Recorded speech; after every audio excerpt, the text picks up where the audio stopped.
Maelfu ya wakazi wa Nairobi wanaoishi karibu na mto Nairobi na katika maeneo yaliyo mkabala na vijito vinavyotiririsha maji katika mto huo wako hatarini na wako katika hatari ya kupoteza mali yao thamani ya mamilioni ya pesa.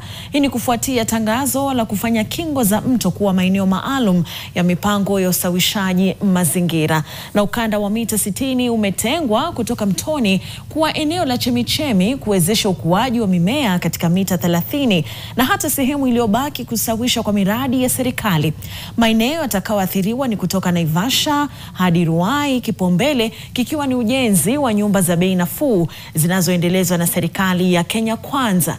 Mipango hii ni kulingana na notisi ya tarehe 6 Machi mwaka huu 2026 iliyotolewa na waziri wa mazingira kaunti ya Nairobi Patrick Mbogo kutaka wananchi watoe maoni yao kwa kipindi cha majuma mawili kabla ya kutekelezwa kwa miradi.